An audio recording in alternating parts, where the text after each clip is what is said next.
Hola a todos. Soy Carlos Giraldo, director de Estudios Económicos del Fondo Latinoamericano de Reservas FLAR. Les doy una cordial bienvenida al webinar del Banco de Desarrollo de América Latina, CAF, y del Fondo Latinoamericano de Reservas FLAR sobre respuestas de política monetaria en América Latina ante el COVID-19, visión de los técnicos de los bancos centrales. Como en los últimos 15 años, FLAR y CAF unen esfuerzos para promover espacios de diálogo de alto nivel como este. A continuación, invito a nuestro presidente ejecutivo, José Darío Uribe, quien dará las palabras de apertura. Muy buenos días a todos. Quiero darles una muy cordial bienvenida a las autoridades técnicas de los bancos centrales, Ministerios de Finanzas y Hacienda de América Latina y el Caribe, representantes de organismos internacionales, centros de pensamiento académicos y participantes del sector privado de nuestra región. Una vez más, el Banco de Desarrollo de América Latina, CAF, y el Fondo Latinoamericano de Reservas, FLAR, unimos esfuerzos para impulsar espacios de diálogo técnico como el de hoy. Este evento es parte del desarrollo de la misión del FLAR de promover el diálogo sobre la política monetaria cambiaria en América Latina y el Caribe, con el propósito de contribuir a la implementación de políticas públicas que salvaguarden la estabilidad macroeconómica y financiera de la región. La crisis desatada por el choque del COVID-19 no tiene precedentes en la historia reciente. Este choque golpeó a la región en un estado de vulnerabilidad tras 5 años de bajo crecimiento económico y aumentos en los niveles de deuda pública en algunos países. Inicialmente, el choque del COVID-19 se manifestó a través de una contracción de ingresos y demanda externa. Cayeron nuestras exportaciones y los precios de los productos básicos, así como los ingresos procedentes del turismo y las remesas. Posteriormente, la cuarentena adoptada para enfrentar la pandemia produjo una fuerte caída de la producción y la demanda, generando una espiral de contracciones simultáneas de oferta y de demanda. Lo anterior se ha reflejado en una fuerte contracción del empleo y un aumento significativo en la pobreza. A la naturaleza del choque, la política fiscal ha sido el principal instrumento de respuesta en la región, mediante diversas acciones pendientes a fortalecer la capacidad de los sistemas de salud, dar apoyo a los hogares y las empresas mediante transferencias, alivios y garantías de crédito. Por su parte, los bancos centrales de la región, en particular los 4 bancos centrales presentes en este panel, Banco Central de Brasil, Banco Central de Chile, Banco de la República y Banco Central de Reserva del Perú, respondieron a la sucesión de choques negativos de manera rápida y contundente. Redujeron sustancialmente sus tasas de interés de política monetaria, decisión en apariencia fácil dada la magnitud de la contracción económica, pero que en nuestra región siempre tiene sus dificultades y riesgos por la necesidad de mantener ancladas las expectativas de inflación y la confianza de los inversionistas extranjeros. Adicionalmente, dada la naturaleza y profundidad de la crisis, estos 4 bancos centrales, que comparten un esquema de inflación objetivo, han ido más allá de reducir la tasa de interés para garantizar una amplia liquidez interna y externa en entidades y mercados financieros.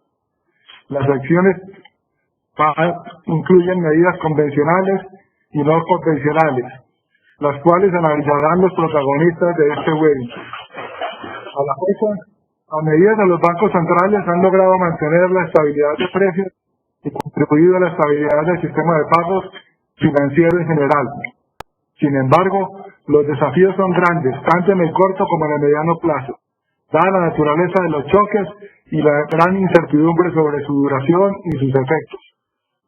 Entre estos desafíos se encuentra el de contribuir a la recuperación sostenida de la economía, manteniendo la confianza de los inversionistas y ahorradores en medio de probables temores de inestabilidad financiera y posibles presiones inflacionarias durante el proceso de recuperación.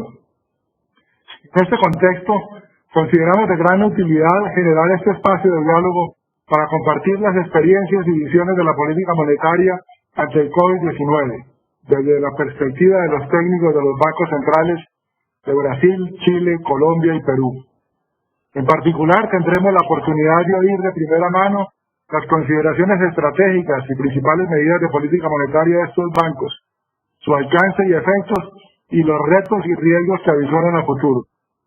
No tengo duda de que este será un diálogo de gran utilidad para todos los que estamos conectados a este webinar. Les reitero nuestra bienvenida a este evento y espero que lo disfruten mucho. Muchas gracias. A continuación, Adriana Reaza, directora de Estudios Macroeconómicos de CAF, y yo estaremos moderando este panel que cuenta con la participación de André Minella, jefe de Investigaciones y Estudios Económicos del Banco Central de Brasil. André es funcionario de carrera de esta institución. Tuvo a cargo la implementación del modelo de equilibrio general dinámico estocástico para Brasil llamado SAMBA. También ha trabajado en el Ministerio de Hacienda de este país. Andrés Fernández, gerente de Estudios Económicos del Banco Central de Chile. Previamente fue investigador senior del Banco Interamericano de Desarrollo BID. En este organismo lideró la red de bancos centrales suramericanos de estabilidad y desarrollo financiero. Adrián Armas, gerente central de Estudios Económicos del Banco Central de Reserva del Perú. Es funcionario de carrera de esta institución. Adrián también ha sido director ejecutivo del Fondo Monetario Internacional para la jurisdicción del Cono Sur. Hernando Vargas, gerente técnico del Banco de la República de Colombia desde marzo de 2005. Es funcionario de carrera de esta institución, en la cual ha ocupado diversos cargos desde investigador hasta el cargo actual. El formato del panel está estructurado de la siguiente forma. Habrá 3 rondas de intervención sobre los temas de estrategia y principales medidas de política monetaria, alcance y primeros efectos de estas medidas, y estrategia de salida y principales riesgos. Esto en línea con lo planteado en la convocatoria del webinar.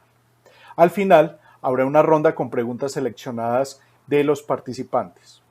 A continuación, doy la palabra a mi colega Adriana, quien estará moderando las 2 primeras rondas. Muchas gracias, Carlos. Iniciemos entonces la primera ronda de preguntas. Digamos que ante una crisis sin precedentes como esta, los bancos centrales de la región han adelantado políticas monetarias también sin precedentes. Y acá me refiero a que en varios países estamos prácticamente muy cerca del límite cero para las tasas de interés, e incluso se ha incursionado en un terreno anteriormente inexplorado en la región, como es el de la expansión cuantitativa. Tendremos a los representantes de los bancos centrales que nos pueden contar sobre estas experiencias y los retos que ello ha significado. Comencemos entonces con Adrián Fernández para que nos hable del caso de Chile. Adrián, adelante.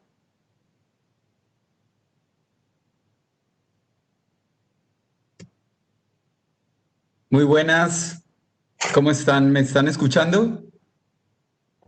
Perfecto. Bueno, quisiera comenzar por, en primer lugar, agradecer mucho la invitación a este webinar por parte de los equipos de FLAR y de CAF. Es un honor estar con ustedes virtualmente. Espero que pronto sea presencialmente. Lo que voy a hacer para comenzar es hablarles de la estrategia y de las principales medidas de política monetaria que hemos hecho en el Banco Central de Chile en los últimos meses. Me gustaría comenzar por, antes de hablar de la estrategia, pensar un poco en cuáles han sido las características de este shock COVID que hemos enfrentado, cuáles han sido sus implicancias y por ende cuáles han sido las estrategias que se han construido para contener las implicancias de este shock. Como lo alcanzó a decir el doctor Uribe al comienzo de su intervención, este shock ha tenido características tanto de oferta como de demanda. Por el lado de la oferta, hemos visto cierres de empresas, algunos obligados, o la mayoría obligados, y por ende ha habido una ruptura de las cadenas productivas en empresas que de otra forma estarían trabajando sin problemas y de forma solvente. Otras limitaciones a la oferta han sido, por supuesto, las restricciones a la movilidad y al desplazamiento. Por el lado de la demanda, además de la caída en los ingresos disponibles, ha habido una fuerte reacción negativa del consumo por el miedo al contagio en actividades de contacto físico. Y por supuesto también se ha disparado el ahorro precautorio de algunos segmentos de la población. Todo esto ha creado una casi que tormenta perfecta en donde la oferta y la demanda han colapsado. ¿Qué implicaciones ha tenido esto ya metiéndonos en los efectos macro y la estrategia? Primero que hemos visto empresas que a pesar de ser solventes y bien manejadas, se han visto en cuestión de días y semanas enfrentadas a aumentos fuertes en necesidades de caja. Eso por el lado de las firmas. Por el lado de los mercados de deuda y crediticios, ha habido un flight to safety y en algunos segmentos ha habido estrechez de los mercados, no ha podido fluir el crédito como normalmente fluye. Y esto, bueno, nos lleva a considerar cuál ha sido la estrategia con la que se ha enfrentado esto. Desde nuestra óptica. La estrategia, digamos que se puede resumir en dos puntos. Ahorita paso a elaborar en los detalles.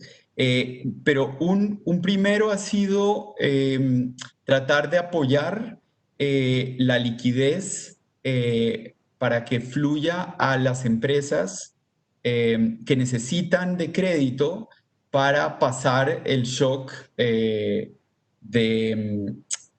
necesidades de caja. Y esto se ha hecho dentro de un marco de incentivos para que la banca no solo acceda a créditos bajos, sino tenga los incentivos para hacerlo. Esto por el lado del crédito. Por el lado de los mercados de deuda, ha habido una intervención firme y vigorosa para estabilizar estos mercados y poder retomar los flujos desde prestamistas a deudores. Las medidas puntuales que se han tomado por nuestro lado, las listo acá, y yo las resumiría o las clasificaría en tres familias, digamos. Las dos primeras que tienen que ver con la tasa de política monetaria, el instrumento convencional, la cual muy rápido en marzo se llevó a su mínimo técnico, que en el caso de Chile es de 50 puntos base. Esto se hizo en una primera reunión extraordinaria a mitad de marzo y en una ordinaria final de ese mismo mes. Y desde ahí se ha implementado una política de forward guidance sobre la tasa de política. Esa es la primera familia. La segunda familia de medidas que tiene que ver con el crédito, como mencionaba, ha sido la creación de una serie de facilidades de crédito con incentivos, algo que hemos llamado FSIC, que ya va por su segunda fase, en donde lo que se ha creado son facilidades para entregarle liquidez a los bancos con algunos incentivos hacia el préstamo, hacia el otorgamiento de créditos para empresas de un menor tamaño. Esto se ha acompañado con garantías estatales que se llaman FOGAPE, en lo que se han llamado los créditos COVID-FOGAPE. Asimismo, entre las facilidades de crédito que se han creado, hemos ampliado de forma vigorosa los colaterales aceptados en las operaciones de redescuento. Y llego a la última de los tres tipos de medidas que se han tomado, que es las que han hecho alusión o han sido orientadas hacia la estabilización de mercados de deuda. Lo primero ha sido la compra de bonos bancarios y de nuestros mismos bonos por una cuantía importante. Esto ha generado un aumento del balance del banco en algo más de 10 puntos porcentuales en solo 6 meses. Y asimismo se han extendido los programas de repo y de swaps en FX. Y la última de las herramientas que recién nos acaban de de aprobar una reforma constitucional es la posibilidad de comprar bonos soberanos en mercados secundarios. Y con eso terminaría acá. Muchas gracias. Muchas gracias, Andrés. Sigamos entonces con la experiencia de Brasil y tendremos a André Minella para que nos comente. André. Buenos días. Gracias, Adriana. Buenos días a todos. En primer lugar, me gustaría agradecer al FARC y al CAF por esta oportunidad. Yo voy a hablar un portuñol, yo espero que sea más español do que portugués. Vamos a la ver. Entonces, en términos económicos, las consecuencias son sabidas de la crisis. Una baja histórica del PIB en el segundo trimestre, una reducción de la demanda por causa del aumento de la incertidumbre y por causa del aislamiento social y también la reducción de la oferta. Las políticas monetarias y fiscales elas tienen papeles bien definidos. La política fiscal busca asistir a los más necesitados y reducir los problemas de solvencia. El gobierno ha implementado un amplio programa de transferencias de ingreso que ha amenizado de forma importante los efectos de la pandemia en los hogares. También ha adelantado el pago del aguinaldo de fin de año para jubilados. Desde el punto de vista de las empresas, el gobierno ha posibilitado el diferimiento del pago de impuestos. También ha creado el programa de emergencia de manutención de empleo de ingreso, donde el gobierno paga parte de los salarios de las empresas, pero con condicionalidades, como no despedir. Y el Banco Central, el rol del Banco Central en esta situación es mantener la funcionalidad de los mercados, procurando asegurar niveles adecuados de liquidez y funcionamiento del canal de crédito, y así apoyar el funcionamiento de la economía real. El banco ha tomado una serie de medidas en ese sentido. Yo voy a listar algunas de ellas. Hay medidas relacionadas a la liquidez, hay medidas relacionadas al capital. Yo voy a empezar por las medidas de liberación de capital. Tuvimos una reducción de las exigencias de reservas a los bancos y mejoras en el cálculo del indicador de liquidez de corto plazo. Esto libera recursos de las instituciones financieras. Tuvimos también un cambio recientemente en la visibilidad de parte de los compulsorios sobre depósitos de ahorro. Ahora, parte de estas puede ser usadas para crédito de capital de giro, de micro y pequeñas empresas o para el funding de instituciones menores. También hacemos operaciones de compra con compromiso de venda, repos, de títulos soberanos brasileños denominados en dólar. También hubo una ampliación del valor garantizado de los depósitos a plazo con garantías especiales, favoreciendo así las instituciones pequeñas y medianas. Algo muy importante también fue la creación de la línea temporária especial de liquidez, letras financieras garantizadas, préstamos del Banco Central garantizados por letras financieras respaldadas en operaciones de crédito. En términos de liberación de capital, tuvimos la reducción del colchón de conservación del capital, tuvimos la disminución del requerimiento de capital de las operaciones de crédito para pequeñas y medianas empresas.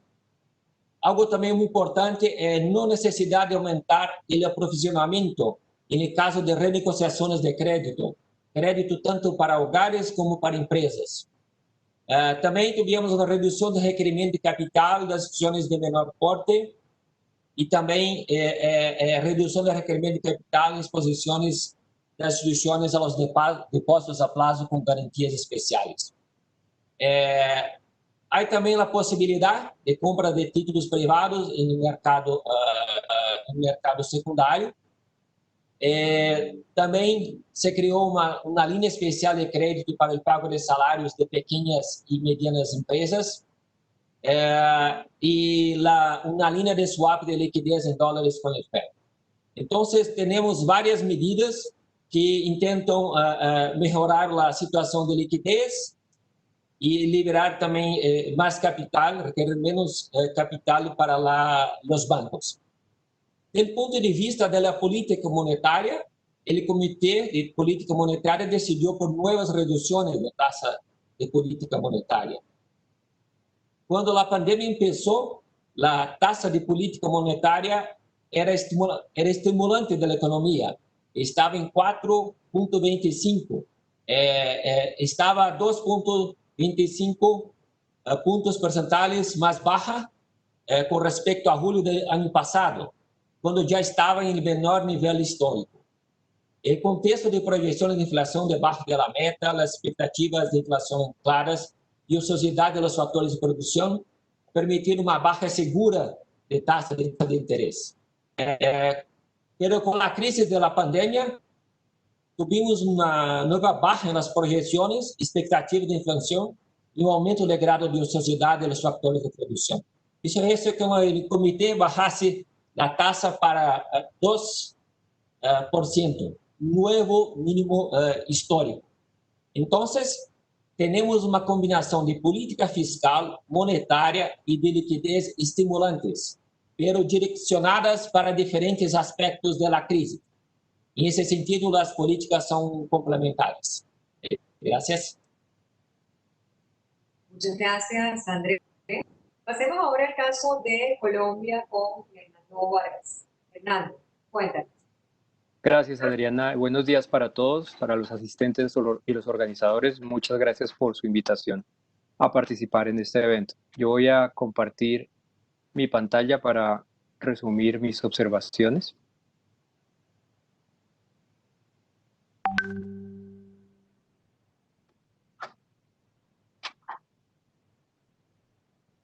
Bueno, como lo han descrito las personas que han hablado antes que yo y el doctor Uribe, en Colombia el choque del COVID ha tenido unas consecuencias diversas y fuertes sobre la economía.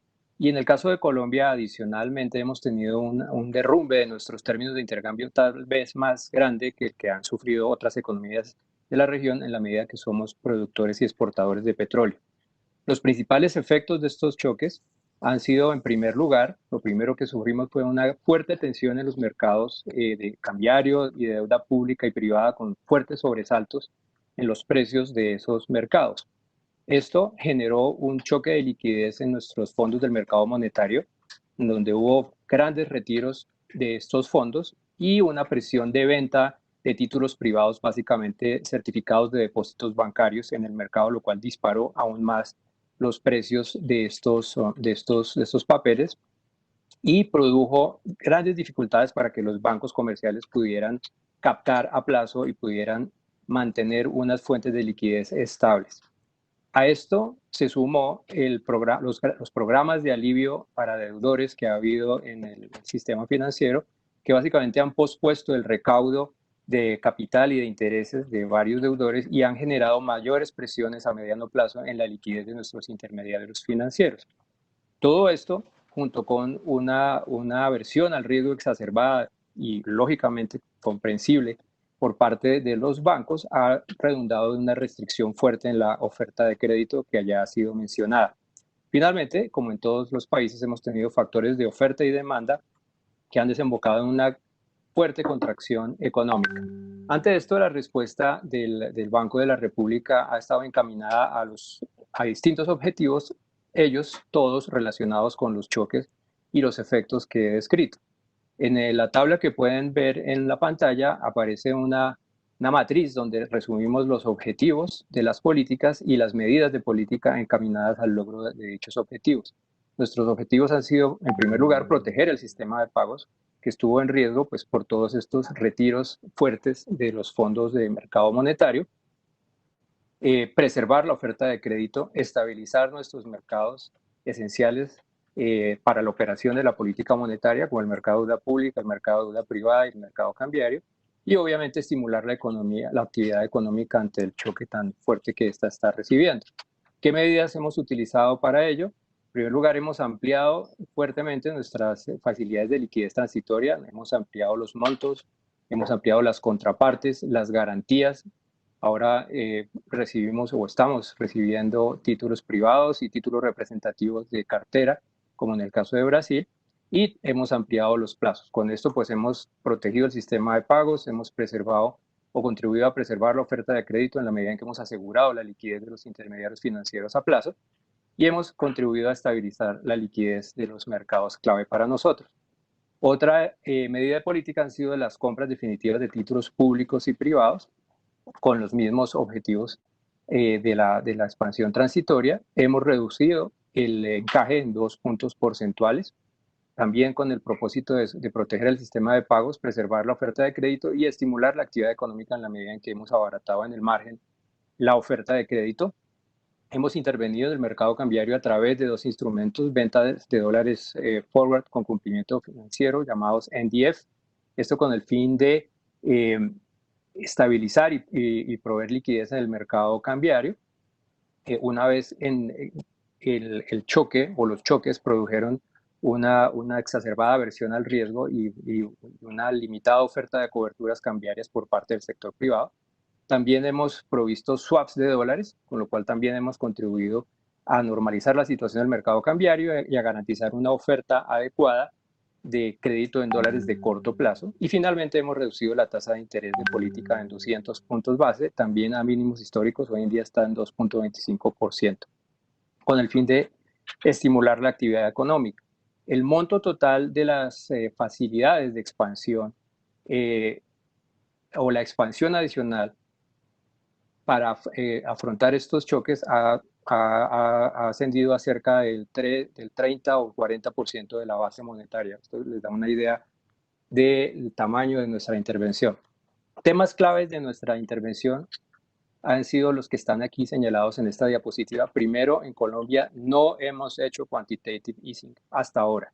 Las medidas de liquidez que he descrito han estado encaminadas a estabilizar los mercados, no han tenido como objetivo alcanzar un target de tasa de interés de algún plazo, no, simplemente hemos buscado estabilizar nuestros mercados y la postura monetaria sigue estando reflejada por la tasa de interés de corto plazo. Segundo tema es que nuestra reducción de tasas ha sido gradual, a diferencia de lo que ha pasado en Chile y en Perú, por ejemplo, y parecido a lo que ha sucedido en Brasil, y ha habido una discusión sobre por qué esta gradualidad y cuál es el alcance del recorte de tasas, es decir, en cuánto vamos a poder recortar las tasas finalmente, ya que hay factores que ya se han mencionado como incertidumbre sobre los efectos de oferta y demanda. Es decir, nosotros reconocemos que hay un impacto mucho más grande sobre la demanda que sobre la oferta, pero en cuánto no sabemos y por eso preferimos un enfoque gradual. Hay condiciones cambiantes financieras del sector externo que también nos han llevado a ser prudentes con la velocidad de reducción de las tasas de interés. La dinámica de la deuda pública es una variable importante en Colombia. La razón de deuda PIB era de 50%. Y se espera que después del choque llegue hasta 65, que son niveles altos, lo cual también nos lleva a ser prudentes, cautos con nuestra política monetaria. Y finalmente hay consideraciones de estabilidad financiera en términos de la estabilidad de los depósitos del sistema financiero y los márgenes y la solvencia de nuestros intermediarios. Otro tema ha sido el alcance y el diagnóstico para nuestra intervención en el mercado de crédito. Es claro que ha habido una restricción fuerte en la oferta de crédito, pero también hay una caída en la demanda. Y parte de esa caída en la demanda es algo esperable en tanto el PIB potencial, el nivel del PIB potencial se resiente y uno no debe esperar restaurar los niveles o las tasas de crecimiento de crédito necesariamente a niveles pre-COVID. En el caso colombiano, el arreglo institucional establece que el Banco de la República no interviene tan directamente en el mercado de crédito. Por ejemplo, a diferencia de Brasil, no somos autoridad de supervisión y nuestra intervención en el mercado de crédito es limitada, se limita a apoyos de liquidez en el sistema financiero. No podemos dirigir crédito directamente a ciertos sectores o tipos de empresa. Esto queda en el campo del gobierno, quien ha sido bastante activo con la provisión de garantías para las empresas para facilitar su acceso al crédito. Finalmente, hemos reforzado nuestra liquidez externa, dada la gran incertidumbre que persiste hacia el futuro. Hemos aumentado nuestras reservas internacionales, hemos renovado la línea de crédito con el Fondo Monetario Internacional y hemos accedido a la facilidad FIMA de la Reserva Federal. Muchas gracias. Muchísimas gracias, Hernando.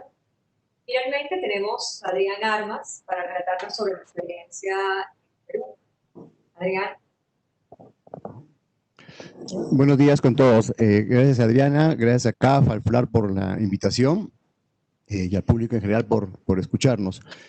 En el caso, bueno, de Perú, yendo un poco, tiene mucha similitud con las exposiciones anteriores. Lo que se puede comentar es que, bueno, en tasa de política monetaria llegamos a una tasa mínima de 0,25% en el mes de abril, apenas la etapa inicial de este periodo de choque de cuarentena. Es la tasa mínima que hemos alcanzado a la fecha, cercana a cero, en contraste con la tasa, por ejemplo, de 1,25% que se logró o se alcanzó durante la crisis financiera internacional del 2008-2009. En términos de acciones, coincidiendo con anteriores exposiciones, unas acciones importantes del Banco Central es buscar estabilizar los mercados financieros, ¿no? Donde se observó bastante tensiones, sobre todo en la segunda quincena de marzo. En términos relativos, de las acciones que el Banco Central ha hecho, reducción de tasa de encajes o intervención en el mercado cambiario, diríamos que las magnitudes han sido relativamente menores a eventos anteriores, como la crisis financiera internacional, debido a que en términos de mercados financieros, salvo la segunda quincena de marzo, donde hubieron una situación de estrés, en general los mercados financieros se han comportado relativamente bien. Y más bien en esa línea de acciones, las acciones del Banco Central han estado orientadas a proveer liquidez de manera masiva a través de operaciones de repo, ¿no? En este gráfico les ilustro el saldo de repos, y acá son 3 periodos en donde este periodo reciente se puede apreciar que a la fecha el saldo de operaciones de repo se ubica en 8,5 puntos del PBI. No es la primera vez que lo hacemos. Lo hicimos, como se ve acá, en la crisis financiera internacional, 2,2 puntos el producto. En la época de caída de precios de commodities, se hizo un programa para facilitar la desdoblación del crédito con repos de monedas o FX swaps, que también se denomina, por 5,2 puntos del producto. Inicialmente, las repos fueron de valores, como se puede ver también acá en el gráfico, hasta plazos de 3 años, ¿no? Con lo cual también se apuntalaba a tratar de aplanar la curva de rendimiento para maximizar el impacto de la reducción de la tasa de política monetaria. También se comenzaron a ampliar el uso de colaterales, se comenzó a hacer también repo de cartera, y en términos de magnitudes, como se puede apreciar en el gráfico, también se ha hecho repo con garantías, repo de créditos con garantías estatales, ¿no? En donde acá esto equivale a la fecha a 5,8 puntos del producto. También dentro de esta línea se han ampliado colaterales, y también lo que se ha procedido a realizar es ampliar también contrapartes, ¿no? En el caso, por ejemplo, de FPs, se procedió a hacer repos de valores con bonos soberanos con las FPs. Esto debido a que las FPs, ante medidas que se dieron para retirar los fondos privados de pensiones, hubo necesidad de parte de las FPs de vender bonos soberanos, y entonces las repos acá también tuvieron una función de estabilización de los mercados financieros, en donde el Banco Central, esta repo de valores que se ven acá, incluyen, son repos en parte también con AFPs. El repo, en la parte de repo con garantías estatales, dada la magnitud del choque, el riesgo principal, como también lo mencionaba Bernardo, es el tema del riesgo de un rompimiento de la cadena de pagos. Es decir, ante una caída tan fuerte de los ingresos de empresas y familias, la posibilidad de que haya pues incumplimientos, porque justamente, digamos, hay caída fuerte de los ingresos. En tal medida, hasta ahora lo que se viene observando es que el crédito al sector privado se ha comportado de manera anticíclica, principalmente por este componente de este programa denominado Reactiva, en donde el Estado garantiza créditos en porcentajes dependiendo del tamaño de la deuda, del tamaño de la empresa, mayor porcentaje de garantía a empresas más pequeñas, y el Banco Central con ello provee repos, y eso en nuestra experiencia ha sido fundamental para sostener el crédito en este episodio, ¿no? Y acá con eso termino esta parte de mi presentación. Gracias. Muchas gracias, Adrián, y a todos los panelistas. Pasemos ahora a la segunda ronda de preguntas. Y teniendo en cuenta todas las medidas extraordinarias de tasas de interés, liquidez, swaps que ustedes describieron, la pregunta que surge naturalmente es cuál ha sido el alcance y la efectividad de todas estas medidas que han adelantado los bancos centrales. Entonces, comencemos esta vez con el caso de Colombia. Adelante.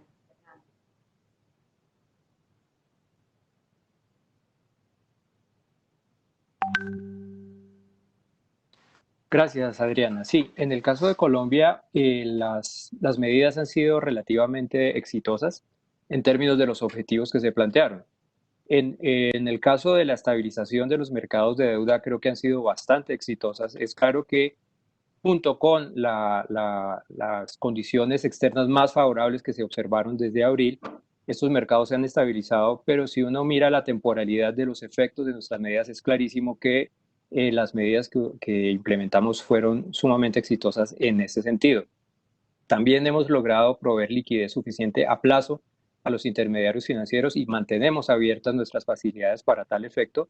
En ese sentido, creo que también han sido bastante exitosas las medidas en términos no solo de proveer los fondos, sino garantizar la oferta de los mismos para que los mercados estén tranquilos y el crédito pueda fluir.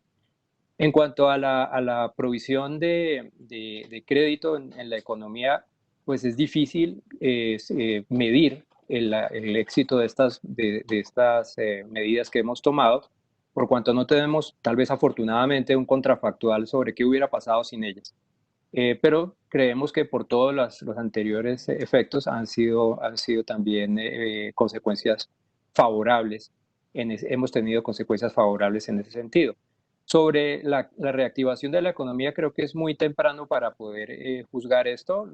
Como dijimos, hay efectos de oferta y demanda y hay mercados y sectores que aún siguen cerrados o limitados en su actividad por cuenta de la emergencia sanitaria.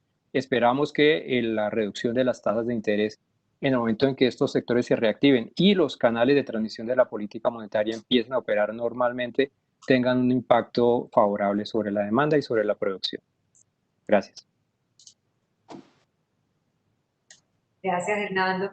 Adrián, cuéntanos sobre el caso de Perú.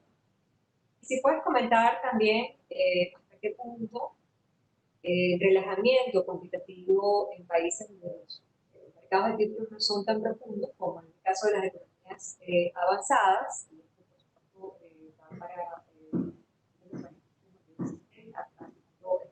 hasta qué punto la profundidad de estos mercados es un límite natural para este tipo de intervenciones. Sí, a ver, los mercados, en general los países emergentes o en desarrollo, el mercado de capitales tiende a ser relativamente más pequeño, ¿no? Obviamente cada país con una performance relativamente diferente. En nuestro caso también, nuestro mercado financiero es bastante pequeño. En términos del financiamiento total que recibe el sector privado no financiero, lo que predomina es el crédito al sistema financiero. Entonces, en nuestro caso, las medidas de expansión de liquidez han sido operaciones de repo, de cartera con garantía estatal principalmente. Es decir, es un mecanismo de inyección de liquidez, no estamos comprando activos acá, estamos haciendo esta repo, en donde la coordinación con el fisco viene por el lado de las garantías que se están otorgando, ¿no? Estas garantías justamente permiten atenuar de manera importante el riesgo crediticio que se eleva en estos momentos donde hay una caída fuerte de los niveles de ingreso de las firmas y hay bastante incertidumbre. Gracias. Gracias, Adrián. Sigamos entonces con la experiencia de Brasil. Fred, por favor. Gracias. El mercado de debêntures creció bastante en Brasil en los años anteriores a la pandemia. Pero, como destaqué anteriormente, el banco ha usado una gama amplia de instrumentos que va allá de la compra directa de títulos privados. Y esa compra no ha ocurrido hasta el momento. Pero destaco el caso de la línea temporária especial de liquidez, letras financieras garantizadas, que ya liberó cerca de 41 millones de reales para 44 instituciones financieras. Las instituciones pueden usar sus activos como respaldo, incluyendo sus operaciones de crédito, y la cartera de crédito en Brasil es muy amplia. En general, consideramos que la política monetaria y los programas de liberación de crédito, de liquidez capital, han sido bastante exitosos, mejorando las condiciones financieras y permitiendo la fluidez de liquidez en el sistema financiero. ¿Ustedes están me viendo o no? Ok, gracias. Sí. Sí, André. Sí, gracias, perdón. Cuando miramos el mercado, tuvimos una baja de la tasa de interés del crédito y el crédito ha presentado un buen desempeño. En verdad, en el caso de las empresas, tuvimos un aumento de las concesiones de crédito. En el caso de los hogares, hubo una baja, principalmente asociada al uso de tarjetas de crédito y a préstamos para compra de autos, reflejando básicamente la disminución de la demanda de consumo. Pero en junio ya pudimos observar una recuperación de ese crédito en línea con la recuperación de la economía. Entonces, consideramos que el crédito está fluyendo en la economía y con tasas más bajas. Destaco también la medida de aprovisionamiento en caso de renegociaciones de crédito. No hay más necesidad de hacer este aprovisionamiento. Hasta mitad de este mes tuvimos la prorrogación de más de 14 millones de contratos, sin cambiar la tasa de interés de los contratos. Un valor total de más de 800 mil millones de reales. Entonces, esto representa un alivio significativo de flujo de caja para empresas y hogares. Esta renegociación de crédito ha sido muy importante. Se puede decir también que la tasa de política monetaria, en su menor nivel histórico, ha mejorado las condiciones financieras. Claro, con la crisis tuvimos una fuerte deterioración de las condiciones financieras, pero cuando se mira hoy, se verifica que la baja de la tasa de interés ha contribuido para la distensión de las condiciones. La actividad económica tuvo una baja expresiva en el segundo trimestre, el punto mínimo en abril, pero desde mayo hay una recuperación significativa. Vimos eso por varios indicadores de alta frecuencia. La expectativa era un crecimiento significativo en el tercer trimestre. La encuesta que hacemos con el sector privado, las expectativas son una baja de 5.5% del PIB este año, pero en fin de junio, estos analistas estaban esperando una baja de 6.6%. Entonces, vimos también una mejora en las expectativas de los analistas al respecto de la baja del PIB en este año. Por tanto, creemos que las acciones del banco permitieron que los canales financieros continúen trabajando y las bajas tasas de interés son un estímulo para el crecimiento de la demanda agregada, contribuyendo para mejores condiciones financieras. Gracias. Muchas gracias, Andrés. Finalicemos entonces por el caso de Chile. Andrés, por favor. Vale, gracias, Adriana. Voy a volver a compartir la presentación. Si me dan un segundo.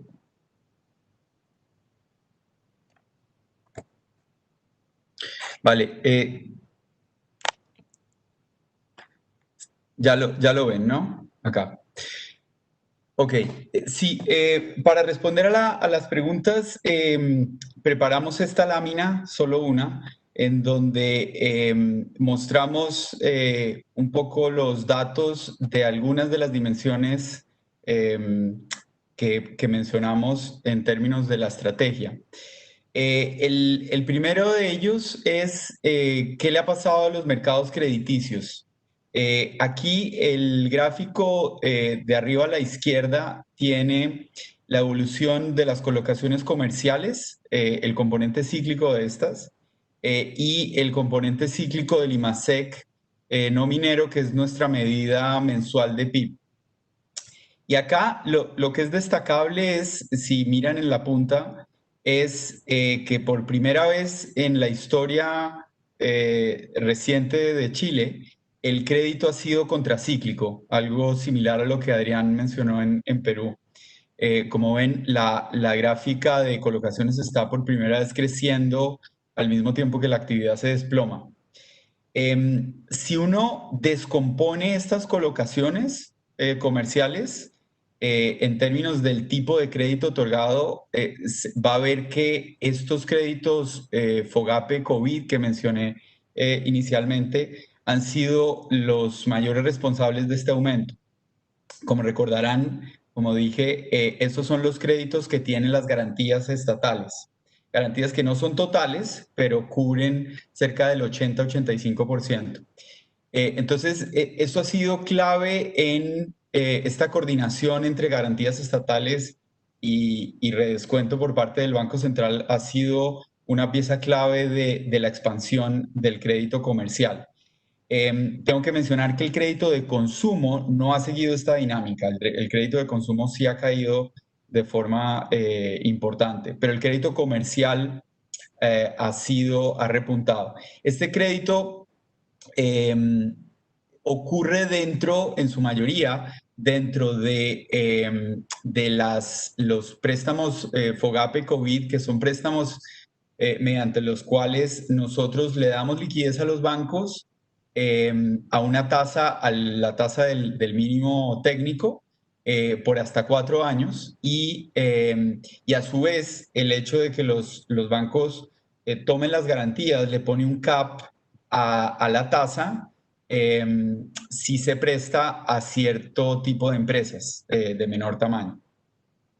Vale, el segundo de los efectos que me gustaría mencionar tiene que ver con la estabilización en mercados de deuda que mencioné. Acá mostramos los spreads promedio de bonos bancarios AAA y de bonos corporativos AA. Y la línea vertical hacia el final muestra el periodo de inicio de compra de los bonos bancarios que fue nuestro QE. Ahora, aquí es importante mencionar un par de cosas. Primero, este mercado ya había experimentado bastante volatilidad durante las revueltas y el estallido social de fines del año pasado, por eso se ve esta volatilidad anterior. Se había estabilizado hacia comienzos del año y después, cuando comenzó el shock COVID, volvió a exhibir volatilidades importantes. Ahora, como mencioné, nosotros entre las medidas de liquidez estuvieron el aumento de los repos, los swaps de FX y sobre todo lo más, digamos, novedoso en términos de política no convencional fue la compra de bonos bancarios. Aquí me gustaría aclarar una cosa. Lo primero es, nos vimos obligados a hacer QE por esa vía que no es la más, digamos, la más tradicional en términos de QE, porque hasta hace poco no podíamos comprar bonos soberanos, ni siquiera en el mercado secundario. Ahora, ¿qué es esta figura de bonos bancarios y cómo funciona? Nuestra ley orgánica nos permite comprar bonos emitidos por la banca, pero cuyos tenedores, no importa que los tenedores sean la banca o el sector privado. Esto es importante porque buena parte de los tenedores son los fondos de pensiones, a quienes nosotros sí podemos comprarles esos bonos y por esa vía alivianar un poco las presiones en los mercados crediticios. Entonces, de nuevo, aquí la causalidad es bastante tricky. Por supuesto, hubo otras cosas pasando al mismo tiempo. Las condiciones externas también fueron favorables, pero hay una clara correlación entre las medidas que se hicieron y la estabilización posterior. Después, yendo al tercero, mencioné el Forward Guidance que implementamos. Lo que presentamos ahí es una herramienta de comunicación que la teníamos planeada para tiempos normales, pero nos tocó estrenarla en tiempos de crisis, que es el contorno de posibles tasas de política monetaria futuras. Como ustedes ven acá, el contorno se terminó volviendo, fue una línea flat en el mínimo técnico de 0,5. Lo que comienza a expandirse a comienzos del 2022. Y lo que me gustaría destacar es que las encuestas que tomamos nosotros sobre expectativas de tasa de política se alinearon bastante bien con este instrumento de Forward Guidance. Y finalmente, nuestro principal objetivo, que es inflación. ¿Qué nos dicen las expectativas de inflación? Bueno, después de un periodo en donde las expectativas no solo cayeron por debajo de la meta de largo plazo de 3%, sino que la distribución, que es lo que ustedes pueden observar ahí, la distribución de expectativas se amplió a niveles que nunca se han observado en términos de la dispersión de estas expectativas. En las últimas mediciones que tenemos, ha comenzado a la mediana acercarse de nuevo al 3%, que es nuestra meta a 2 años, en alguna medida se ha acotado un poco más el ancho de esa distribución. Muchas gracias. Muchísimas gracias, Andrés. Entonces, lo que tenemos de este panel es que todas estas medidas hasta ahora han contribuido tanto a la estabilización de los mercados, en términos de la producción, de la volatilidad que tuvimos a principios de año, como a que el crédito haya sido anticíclico, haya tenido un rol anticíclico hasta ahora. Entonces, pasemos a la siguiente ronda de preguntas y para ello le voy a ceder la palabra a Carlos. Muchas gracias, Adriana. Iniciemos entonces con la tercera ronda. A pesar de que nuestras economías todavía se encuentran en la fase de contención y alivio de la pandemia, me gustaría que diéramos una mirada hacia el futuro, en especial respecto de la estrategia de salida. A partir de la de medidas que ustedes nos han comentado, plantea importantes desafíos hacia el futuro. Tal como lo comentó el doctor Uribe en sus palabras de apertura, para decirles que estarán disponibles, digamos, hacerles la consulta o la pregunta sobre su visión de los principales factores y riesgos a tener en cuenta en la estrategia de salida de las actuales medidas extraordinarias de política monetaria. En primer lugar, quiero darle la palabra a Adrián para que nos comente desde su visión respecto de los desafíos futuros. Gracias. Gracias, Carlos.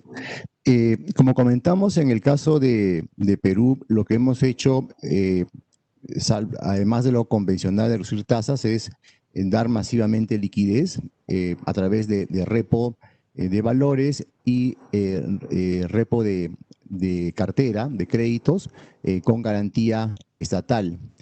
Por la propia característica de la operación, el retiro de esa liquidez es automática, ¿no? Estas repos que hemos estado hablando son repos a 3 años con un año de periodo de gracia porque está vinculado directamente al crédito que se traslada al sector privado.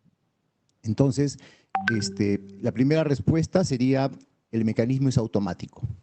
Dicho eso, también es verdad que creo que en Perú, y también me parece que va a ser un tema general en la región, es que por la magnitud del choque que hemos tenido, y recordando que la región de América Latina es posiblemente la región más afectada en el mundo con el choque del COVID, nuestras empresas y familias requieren un fondeo de largo plazo, mayor al que hemos estado acostumbrados a darles, para justamente compensar esta caída fuerte de ingresos y el crédito que requieren para poder operar de manera normal.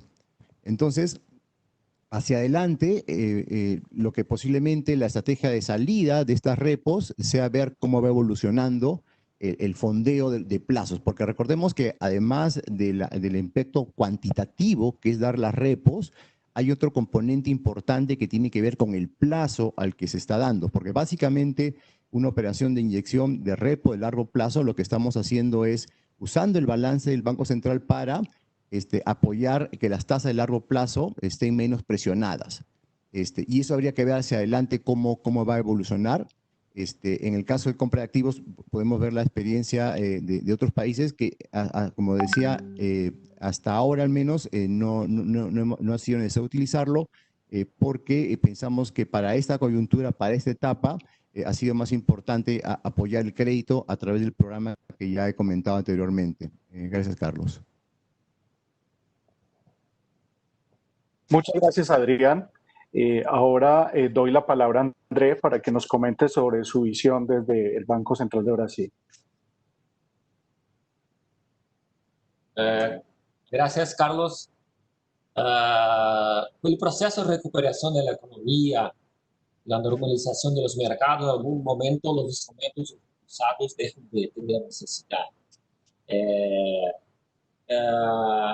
Pero es difícil decir. Algunos de los instrumentos son válidos hasta el fin de año. Por ejemplo, la línea temporaria especial de liquidez es válida hasta el fin del año. Otros fueron creados con un periodo menor. Por ejemplo, la medida sobre la no necesidad de aprovisionamiento en el caso de renegociaciones de crédito es válida por 7 meses. Pero hay otras medidas que los periodos de validez son más amplios y van más allá del fin de año. Por ejemplo, el cambio de la flexibilidad de parte de los compulsorios sobre los impuestos de ahorro. Entonces, tenemos una combinación de diferentes pasos. Es fundamental continuar monitoreando las condiciones de crédito y liquidez del sistema financiero. Relación de la oferta y costo de crédito, de la necesidad de liquidez de las instituciones financieras, la capacidad de pago de deudas de empresas y hogares, los spreads de títulos privados.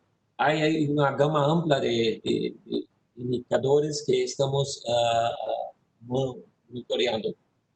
En términos de política monetaria, el comité dijo que no antevé reducciones en el grado de estímulo monetario, a menos que las expectativas de inflación, así como las proyecciones de inflación en su escenario básico, estén suficientemente cerca de la meta para inflación en el horizonte de política, el horizonte relevante de política monetaria. Y esa intención es condicionada a la manutención del régimen fiscal actual y el encaje de las expectativas de inflación de largo plazo. Consideramos que las medidas de combate a los efectos de la pandemia no presentan riesgos para la estabilidad financiera y monetaria y ayudan a garantizar la solidez del sistema financiero. Por otro lado, los niveles de tasa de interés corrientes no tienen precedentes históricos. Entonces, es importante monitorar sus efectos sobre el sistema financiero y los mercados. Y como somos una economía emergente y dadas nuestras condiciones fiscales, el primer riesgo es una variable importante. En Brasil, el sistema financiero está acostumbrado a funcionar con niveles muy elevados de tasa de política monetaria. Entonces, los niveles bajos corrientemente sin precedentes puede afectar el desempeño de algunos mercados y sectores financieros. Entonces, estamos monitoreando eso en el Banco Central. Gracias. Muchas gracias, André. Sin duda, el punto que levanta sobre la temporalidad de las medidas influye mucho, pensando inclusive en potenciales riesgos. Ahora doy la palabra a Hernando para que nos comente su visión al respecto. Gracias, Carlos. Sí, en el caso de Colombia, la expansión monetaria que hemos hecho mediante las compras definitivas de títulos públicos y privados ha sido sustancial, pero ha sido absorbida por el aumento que hemos observado en la demanda de base monetaria. La demanda de base monetaria ha subido muchísimo, tanto por el lado de efectivo como por el lado de reserva, incluso tomando en cuenta la reducción de encajes. Entonces allí no tenemos un problema de salida o de desbalance importante. Como lo mencionaba Adrián, la parte de repos es primero transitoria por construcción y segundo depende de la demanda. Entonces, una vez la demanda no esté allí, el mismo sistema se encarga de recoger o de deshacer esa expansión monetaria en tanto los intermediarios financieros no la requieran. En cuanto a los efectos de una de una política monetaria muy holgada sobre el sistema financiero, como lo mencionaba André, pues hay cosas que van en las dos vías. Por un lado, pues es muy bueno que haya una expansión monetaria que facilite la recuperación de la economía y proteja las finanzas de empresas y hogares. Por otro, es cierto, tasas de interés bajas en algún momento pueden implicar algún efecto adverso sobre los márgenes y la rentabilidad de los intermediarios financieros. Una inspección preliminar que hemos hecho sobre este último impacto nos dice que en Colombia ese efecto sería pequeño y que por ende uno podría mantener una política monetaria muy holgada por un tiempo razonable para apoyar la economía. Sin embargo, esto es algo que como lo mencionó Andrés, no tiene precedentes y hay que estudiar con más cuidado, no solamente en términos de los efectos sobre la solvencia y los márgenes, sino también en términos de sus efectos sobre la estabilidad de los depósitos del sistema financiero. Gracias. Muchas gracias, Hernando. Sin duda hay un gran reto por delante para analizar y estudiar efectos, digamos, hacia futuro de estas medidas. Ahora doy la palabra a Andrés, quien nos comentará desde el punto de vista del Banco Central de Chile. Vale, muchas gracias, Carlos. Voy a compartir, si me permiten, no puedo compartir. Si me lo habilitan, por favor. Vale, gracias. Esta es la última lámina. Yo voy a concentrarme en los riesgos o los temas que estamos monitoreando y que en alguna medida mayor o menor le hemos gastado algo de tinta en los informes de política monetaria reciente. A ver, y he escogido tres, ¿no? Seguramente hay muchos más. Escogí tres. El primero es, bueno, evidentemente la persistencia de este shock ha sido mayor a la que anticipábamos al comienzo del shock. Y esto ha mutado, ha hecho que el problema mute de un problema de liquidez, ¿sí? O de iliquidez de las empresas a eventualmente un problema de solvencia, en la medida que el shock es más persistente, las medidas de confinamiento han durado más, y algo con lo que todavía no podemos descartar, y es que haya en últimas alguna reasignación permanente de recursos de unos sectores a otros. Y esto implique que unos sectores se achiquen y otros crezcan. Entonces, eso creo que es un tema importante a tener en el radar, este cambio, digamos, permanente de la economía y qué va a implicar esto para las posiciones de solvencia de las firmas. Eso me lleva al segundo punto, que es en qué medida el crédito que vemos que se ha expandido se ha ido precisamente a esas empresas que necesitan reconversión o necesitan pasar el shock de liquidez, o eventualmente qué tanto se ha ido a empresas más sólidas, con más colateral y que en el margen lo necesitan un poco menos. Entonces, esta asignación del crédito es algo que estamos siguiendo y creo que va a ser determinante también en los meses que vienen. Y esto me lleva al último de los puntos, que es cuáles son las cicatrices que este shock va a dejar en la economía. Acá una pregunta que nos hicimos es, cuando históricamente las economías han experimentado estos shocks tan fuertes, pero tan, digamos, tan transitorios, o sea, unas caídas importantes en la actividad, ¿cómo se han recuperado de ellas? Lo que puse abajo son los resultados de un estudio que hicimos y presentamos en el último informe, que es, simplemente vimos cuáles son estas experiencias en el mundo en los últimos 50 años, de nuevo, de caídas fuertes y de recuperaciones, y cómo han sido esas recuperaciones. Si usted separa los episodios en dos, es decir, aquellos que han tenido caídas fuertes, pero no tan fuertes, de hasta 5%, y el siguiente año han crecido, y el otro grupo pone aquellos episodios en donde se ha decrecido más de 5%, bueno, lo que ve es que en los primeros episodios, el crecimiento del siguiente año compensa la caída del primero, ¿sí? Por eso es que usted tiene una nube de puntos en donde la tasa de crecimiento del primer año no está correlacionada con el crecimiento acumulado. Se compensa. Ahora, si mira las recesiones fuertes pero cortas de más de 5%, ahí va a ver que el siguiente año no se crece. Y esto señalaría que hay cicatrices que quedan. Y estas cicatrices no solo vienen de crisis financieras, acá hay crisis financieras y no financieras. Entonces, la pregunta que nos hacemos es, ante este bajonazo tan fuerte de la actividad, donde se han roto cadenas productivas, ¿qué tanto es que estas cadenas van a aguantar el shock? ¿Qué tanto es que el crédito va a apoyar la eventual recuperación de estas cadenas y eventualmente la nueva reasignación que se necesitarían para la economía post-pandemia? Muchas gracias. Muchas gracias, Andrés.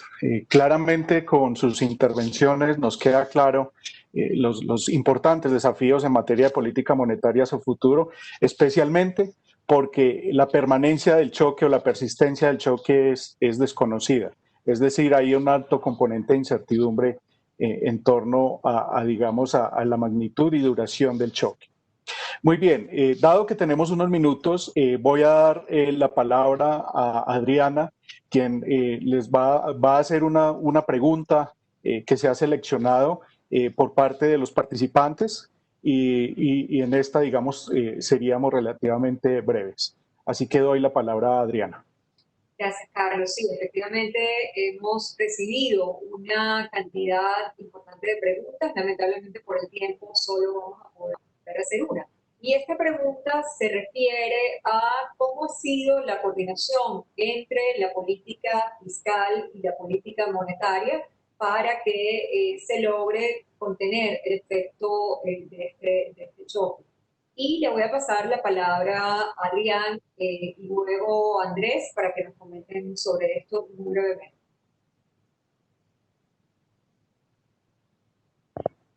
Sí, gracias, Adriana. El gobierno tiene, digamos, un plan de acción que ha venido implementando por varios lados. Como todo banco central, tomamos eso como exógeno para nuestras acciones. Básicamente, lo que se ha visto en el periodo de la cuarentena por las propias restricciones, ha habido una caída inicial fuerte de la inversión pública que se está ya recuperando gradualmente el último mes, pero ahí la dinámica tiene que ver con la propia gestión de las diferentes entidades públicas. Ha habido también un programa de transferencias que ya tiene a las familias, y la parte de coordinación monetaria fiscal ha venido principalmente por el programa que hemos estado comentando, ¿no?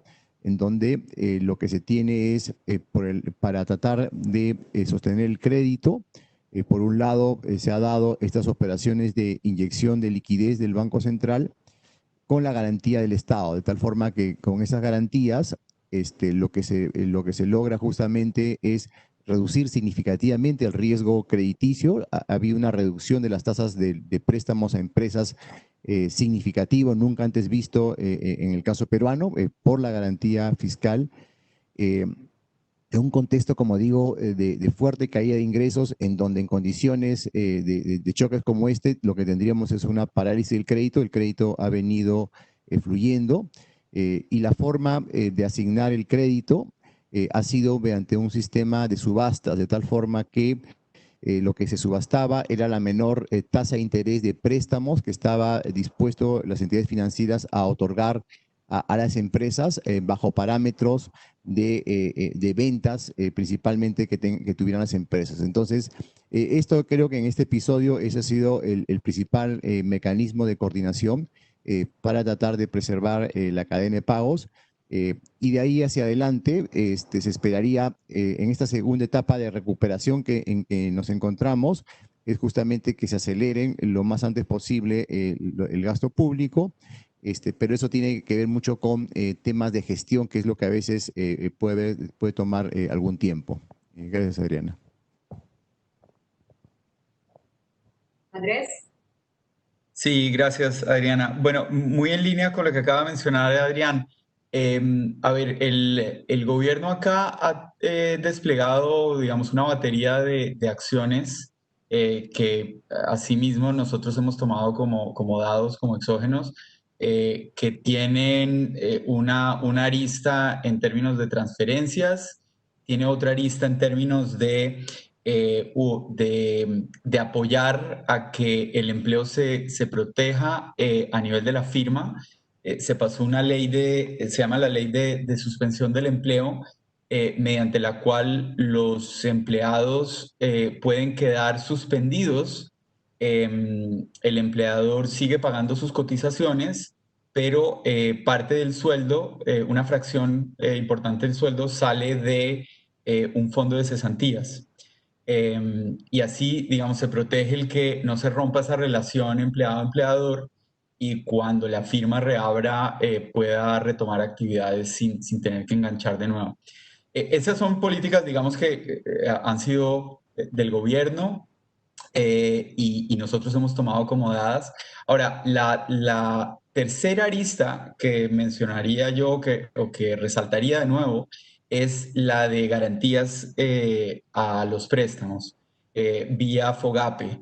Esto ha sido, como lo mencioné, determinante en la expansión del crédito a firmas. Como les decía, esta contraciclicidad por primera vez del crédito viene en su gran mayoría del impulso que ha habido por la coordinación de nosotros generando la liquidez para que los bancos presten y a través de estas garantías se hayan podido desembolsar estos recursos. Entonces yo resaltaría eso en términos de la coordinación. Sí, muchísimas gracias, Andrés. Definitivamente el efecto de las garantías ha sido determinante, como mencionaba, y lo hemos visto en el hecho de crédito a las firmas que está aumentado, de rol anticípico, mientras que el crédito al consumo, que no está garantizado, más se ha tendido a debilitarse en la comunidad. Con esto, lamentablemente por el tiempo, cerramos la ronda de preguntas. Y le voy a pasar la palabra a nuestro vicepresidente de conocimiento de CAF para el cierre, Pablo Salinas. Pablo. Hola, hola, ¿me escuchan? Sí. Sí. Bueno, nada, la verdad quiero felicitarlos a todos, esto ha sido súper interesante. Quiero destacar dos o tres cositas, pues voy a ser muy breve. A través de lo que nos han contado los representantes de los bancos centrales, hemos visto cómo la política monetaria en esta coyuntura tan difícil del COVID ha sido muy efectiva y muy contracíclica. Y esto hay que destacarlo. Hace 20 años América Latina no podía tener políticas contracíclicas, políticas monetarias, ni fiscales ni monetarias, pero monetarias claramente no las podía tener. Así que esto es una novedad y ya alguno de ustedes lo ha recalcado. ¿Y cómo se ha podido hacer esto? Bueno, los bancos centrales han generado mucha creatividad, digamos, no solo adaptando algunas medidas que se han visto en bancos centrales, pero también habiendo desarrollado medidas propias, ¿no? Y estas medidas abarcan cuestiones así más tradicionales, como por supuesto la baja de encajes, intervención en el mercado cambiario con swaps, líneas de liquidez y repos, aunque en los repos, por ejemplo, ha habido una mejora en términos de admitir otro tipo de garantías, de admitir otro tipo de entidades, y por lo tanto hacer más accesible este tipo de inyección de liquidez.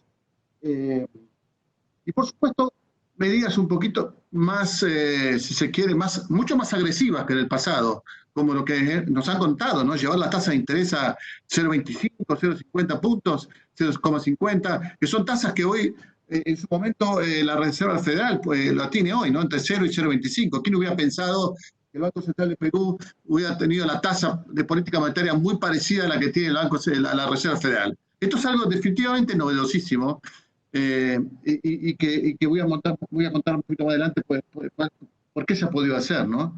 Pero también tenemos medidas como para facilitar el diferimiento y renovación de contratos para el vencimiento, ¿sí? Para de una forma que todos estos préstamos que podían atrasarse por parte de las empresas se puedan diferir los vencimientos, regulaciones para que estos diferimientos no afecten los balances de los bancos centrales. Y quizá lo más novedoso que sabemos que ocurre en el mundo desarrollado son estas políticas de QE o cuasi QE, voy a decir, en donde muchos de los bancos centrales se han comprometido a la compra de activos, de títulos, más fuertemente títulos privados, como muchos de ustedes dijeron, para estabilizar los mercados de deuda, porque en realidad, fruto de pecados del pasado, muchos bancos centrales no podían comprar títulos públicos ni siquiera en los mercados secundarios. O sea, obviamente no en los mercados primarios, pero ni siquiera en el mercado secundario. Esto está cambiando. Chile, como nos dijeron, pasó una ley para que a partir de hoy ahora se permite hacerlo. Brasil también lo está estudiando. Y entonces, algunas políticas de QE han sido importantes para estabilizar estos mercados de deuda. Como dijo Hernando, quizás en Colombia esto no tenía un objetivo explícito de QE en el sentido de aumentar el crédito, más de estabilizar la deuda, pero de todas formas fueron importantes. Otro instrumento, que no es QE exactamente, pero se parece, son todas estas políticas que nos contaron sobre y que forman este tema de la coordinación entre el Banco Central y el Fisco, donde el Fisco da garantías a las empresas para que tomen créditos del sistema financiero y los bancos se dan vuelta y con esos préstamos garantizados van al Banco Central y piden redescuentos. Esto ha sido muy importante en Perú, ya nos han contado, pero también en Chile. Y esto ha permitido, por primera vez, como vimos para Chile, que el crédito ya, ni siquiera ahora no estamos hablando de la política monetaria, el crédito tenga un comportamiento contracíclico semejante, que en el pasado no ocurría. Así que ahí también hay muy buenas... ¿Por qué? Porque todos sabemos de que a veces no basta con bajar las tasas de interés, ¿no? De política. En estas circunstancias los bancos, seguramente, con tanta incertidumbre y el tamaño de la recesión, se muestran a veces muy cautos a la hora de hacer nuevos préstamos. Y por lo tanto, se necesitan políticas más agresivas para que los bancos, financieros expandan el crédito, a través de este tipo de garantías y de incentivos de los bancos centrales de dar descuento contra esos préstamos, y se aumentan los préstamos del sector privado, creo que ha sido muy eficaz. A veces es difícil llegarle estas operaciones a empresas pequeñas, pymes, etcétera. Por ejemplo, el Banco Central Europeo ha sido muy explícito en generar estas políticas de QE con tasas de interés negativas, de hecho, para las pymes. En la región, varios otros sistemas de crédito, de garantías, se están como mejorando para poder acceder, que estas pymes accedan a este tipo de operaciones. Y lo último, en términos de forward guidance, que nos contó también Andrés, del mercado en Chile, ha sido muy interesante, ¿no? Fíjense, por primera vez de vuelta, no solamente la política monetaria hoy puede ser contracíclica, sino que también genera o establece expectativas a futuro. Ahora bien, ¿por qué hemos podido hacer todo esto ahora y no en el pasado? Y bueno, porque muchos de estos países han empezado a hacer los deberes en términos de la institucionalidad monetaria. Claramente tenemos hoy bancos centrales independientes con por supuesto, una burocracia muy capacitada. Tenemos también regímenes de inflación de tipo de objetivo de inflación que anclan las expectativas. Tenemos mercados domésticos de deuda bastante desarrollados que permiten hacer este tipo de operaciones. Y esto todo ha sido gracias, por supuesto, a esta institucionalidad que ha permitido bajar la inflación en los últimos tiempos. Y hoy da esta oportunidad a la política monetaria. Entonces, es como que hacer los deberes en los últimos 20 años, vemos cómo paga. En un momento tan crítico como este, los países por primera vez pueden tener estas políticas monetarias tan contracíclicas, hasta coordinarse debidamente con los fiscos en estas operaciones de garantías y redescuentos. Así que creo que esto es una novedad y que a futuro nos da muchas lecciones. Yo simplemente termino agradeciendo muchísimo a Flar, a Carlos, a JJ por toda esta oportunidad de hacer esto, por supuesto a Diana por también organizarlo, y quedamos para la próxima. Así que muchas gracias a todos. Bueno, muchísimas gracias, Pablo. Con esto terminamos el webinar. Agradecemos la participación que hemos tenido por parte del público y, por supuesto, en especial a nuestros panelistas invitados. También agradecemos al equipo de comunicaciones de Tecnología de Ambas Instituciones que nos ayudó con este webinar. Muchas gracias.